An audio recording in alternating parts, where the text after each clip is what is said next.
Dr. Vexa of the Xyos collective adjusted her optical sensors, a gesture of profound boredom. The specimen on her examination table was a human from a backwater world called Earth. His file was laughably thin, primitive, unremarkable. She had been assigned to catalog its genetic structure, a task she considered beneath her intellect. The Xyos were masters of biology, having guided their own evolution for millennia. This human was just another data point. She activated her deep sequencer, a device capable of unraveling the very code of life. The first sequences scrolled across her display, and she let out a soft chitter of amusement. The double helix was inefficient, full of what looked like ancient dormant viral DNA junk code. It was messy, yet optimized in ways her species would never tolerate. She turned to the human, a male with weary eyes sitting quietly on the steel bench. "Your species," she began, her voice a synthesized hum, "is a testament to cosmic chance. Your genetic structure is a haphazard collection of evolutionary accidents. It is clumsy." The human, who had introduced himself as Kalin, simply watched her, expression unreadable. His silence irritated her. She expected fear, or at least the defensive posturing common to other primitive species. Returning to the data, she prepared to write a dismissive summary. Then her optical sensors widened.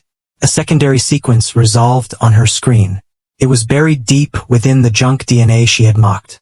A sequence that defied every law of biology. Terrifying, beautiful, and impossible in purpose. The data suggested this was not merely a record of the past, but a complex, self-correcting blueprint for the future. Her chittering stopped. Dr. Vexa's primary brain entered high alert. The hidden sequence was aggressively adaptive, a cascade of fail-safes and redundancies, a biological algorithm for constant chaotic problem-solving. She ran a simulation, modeling the human genetic code against 1,000 environmental catastrophes. A sterile world? The code could force a mutation for parthenogenesis or a lethal pathogen. The junk DNA held libraries of viral fragments, a bestiary of past infections that could recombine to forge new antibodies. A living, breathing weapon system, and its only directive, survival. She turned to Kalin, voice stripped of condescension. "This cannot be natural. Did your species engineer this? Was this in your distant past?" Kalin shook his head slowly. "No, doctor. We didn't build it. It built us." His voice was a low rumble. "Every plague, every ice age, every catastrophe that should have ended us was just another lesson. Our bodies learned, adapted, and passed that knowledge down in our blood. We call it evolution. You seem to think it's a design flaw." Vexa's processors churned. The Xyos had achieved perfection by eliminating chance. These humans embraced chaos, they thrived on it. She watched the simulation expand across the galaxy, modeling human genetic responses to a Xyo-designed sterility plague, a weapon that had ended 3 interstellar wars. The human code reacted instantly. It didn't just resist, it subverted. It created a counteragent that cured and granted immunity to any similar viral attack in the future. The junk DNA was a library of solutions waiting for the right problem. She introduced the factor of deep space itself, cosmic radiation, extreme temperatures, the utter vacuum. The model showed the human body pushed to its absolute limit would not simply perish. Its cellular structure would undergo radical, unpredictable mutations. Some would be fatal, but a fraction would survive. That fraction would adapt, becoming something new, something tailor-made for that hostile environment. A biological generation ship where the passengers could literally evolve into the destination. Kalin watched her, face grim. "We call it the long odds. That's why we're still here. The universe throws its worst at us, and we just change." Vexa's pride in her species' engineered perfection crumbled. The Xyos had achieved a static pinnacle. The humans were a perpetual motion machine of adaptation, a species forged in fire that now carried the furnace within them. Her earlier mockery felt like a child laughing at a star for being too hot. She realized with chilling clarity that this was not merely a successful species. This was a cosmic anomaly, a statistical impossibility made real. And yet, one sat calmly before her, watching her worldview implode. She deactivated the sequencer. The hum died into profound silence. She could not share this data. If the Xyos collective learned of it, they would see a threat, not a wonder. A species of unpredictable adaptive chaos could not be controlled. Their first response: preemptive sterilization. Vexa was a scientist, not a soldier. The thought of extinguishing such a magnificent, terrifying accident was abhorrent. She looked at Kalin, truly looked at him, not as a specimen but as a person.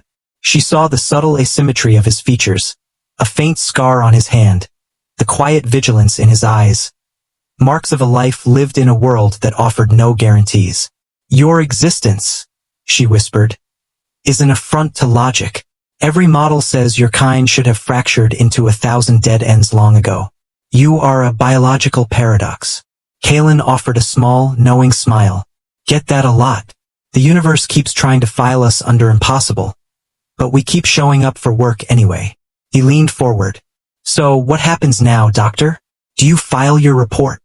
His question was simple, yet it carried the weight of his entire species' fate. Vexa's logic processors were in turmoil. Duty demanded truth, but ethics recoiled from inevitable destruction. She opened a new file, optical sensors flickering, and began composing a report, not for the collective but for a hidden, encrypted log. A record of her discovery, a testament to the impossible thing that was humanity. The report ended with one chilling line: "The threat is not what they are, but what they will become when they learn what they are." Weeks later, a small unmarked Xylo shuttle departed from the human ship that had been its home. On board was Dr. Vexa. Her official report to the collective was a masterful work of fiction detailing a perfectly ordinary, unremarkable species. Her secret log, however, was complete and uncensored, hidden in a data crystal near her primary processor. She spent her remaining time with Kalin, asking endless questions, not as a scientist but as a student. He spoke of human history, art, wars, triumphs, and near extinctions. He spoke of a quality the Xyos had no word for: a stubborn, illogical refusal to surrender. Even when all hope was lost, humans called it spirit. As her shuttle entered the void, she watched the human vessel shrink into the distance. She understood now: the genetic code was only hardware. The thing that truly made them impossible was their indefinable drive. They didn't just adapt to survive. They adapted to live, to love, to create, to explore. They were chaos, but a beautiful, purposeful chaos. She knew her actions betrayed the collective. She had chosen to protect a potential rival, a species that could one day challenge the Xyos. But she had also chosen to protect the most magnificent thing she had ever found in the sterile order of the galaxy. Her sensors picked up a faint new transmission from the human ship, a simple musical tone, a pattern of notes Kalin had once hummed for her. A goodbye, a hook for the future. She did not know if humanity would be a threat or salvation. She only knew this: the universe had just become a far more interesting place. And it was all because of a species that, by every law of science, should not exist. Please follow my channel for more videos. One click from you can change my life.